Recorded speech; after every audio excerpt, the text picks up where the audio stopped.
Hello and welcome back to 365 Days with mxmtoon. I'm Maya, a singer, songwriter, video maker, Oakland native, and burgeoning activist. I'm also a huge history nerd. I love untold stories, gross facts, hidden secrets, and anything weird, dark, and funky from the past. Each day, I'm going to share some of my favorite deep cuts with you. So let's dig into today's stories. It's 365 with mxmtoon. New facts every day, so don't leave too soon. I'm gonna teach you stuff, no it won't be tough. Gonna go a year till you've had enough. It's 365 mxmtoon. Yesterday, we talked about civil rights leader Martin Luther King Jr. winning the Nobel Prize. And today, we have another round of civil rights history for you. The Black Panther Party was founded by Bobby Seale and Huey P. Newton. Bobby was a native of Dallas, Texas, but moved to Oakland, California, shout out to my hometown, when he was 8 years old. Huey was from Louisiana and also moved to Oakland as a child. The two friends met at Merritt College while protesting the Cuban blockade in 1962. The Cuban blockade was when Kennedy ordered that a naval blockade be created around Cuba to prevent Russian supply drops, in part causing the Cuban Missile Crisis. After becoming friends, the two men identified as Marxists and helped develop the college's Black Studies courses.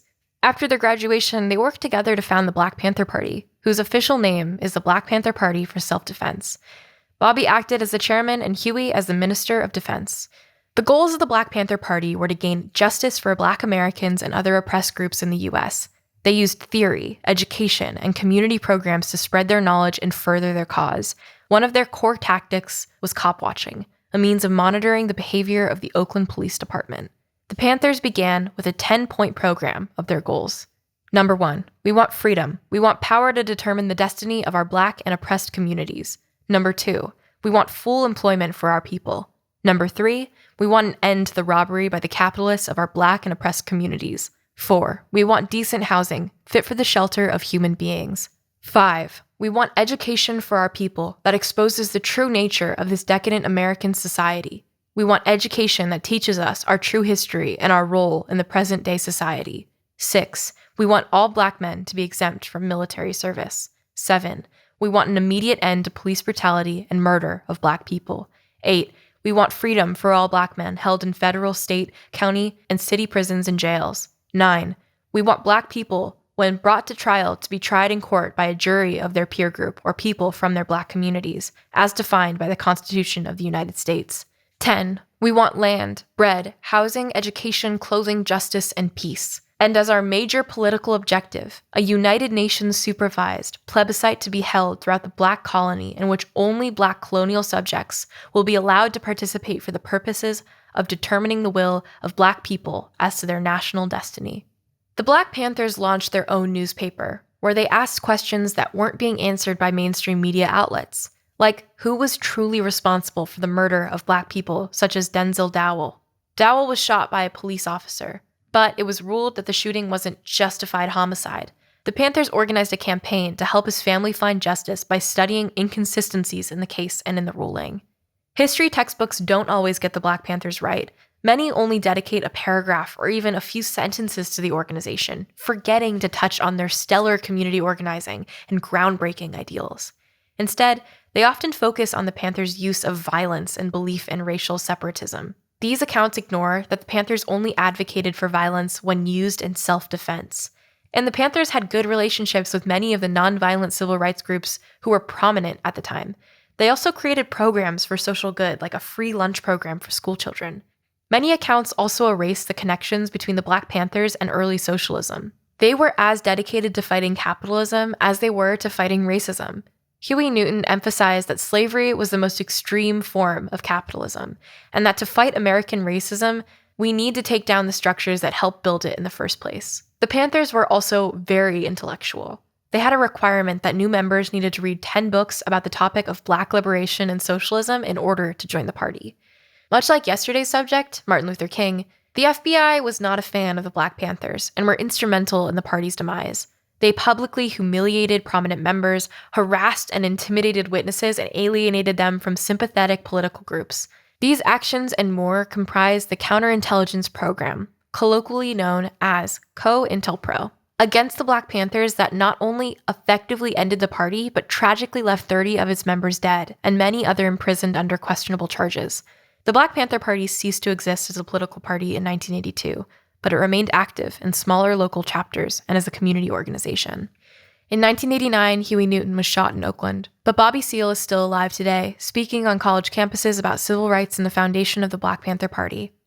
The Black Panthers aren't just a part of history. They're an important learning tool to help us understand the fight for racial justice in America today.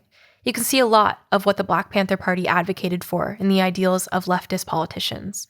They were one of the first groups to call for universal employment, or a universal basic income, housing cooperatives, and prison abolition. You can learn more about these from many progressive theorists and educational sources, though the socialist ideas that the Black Panthers advocated for haven't yet become the norm in American politics. We can hope that more and more people will learn about and support these important policies. For a change of tune, let's talk about today's music fact. If you own an iPhone, an iPad, or an Apple computer, you might remember when we talked about how the U2 album Songs of Innocence appeared in your iTunes library without you even purchasing it. Even though it was a free download, users were angry that it got uploaded without their consent.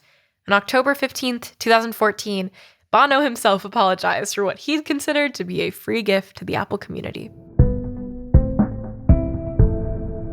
And now for today's final segment. I'm going to be going into my own photo archives to see what I was up to on October 15th in my life. Okay, it looks like on October 15th, 2016, I was learning how to do a K-pop dance to Russian Roulette by Red Velvet. I did a very bad job. I have a video here of me learning it. If you didn't know this about me, I'm a big K-pop fan, and from the years 2014 to 2017, really, I almost became a K-pop stan account on Twitter until I started releasing my own music and decided that I should probably use my email address to create a promotional Twitter account for my own music rather than doing something for BTS. The groups I really like, if you're curious, BTS, Red Velvet, Blackpink, 17. Oh gosh, there's so many. I listen to a lot of them. EXO, NCT, all the groups within that.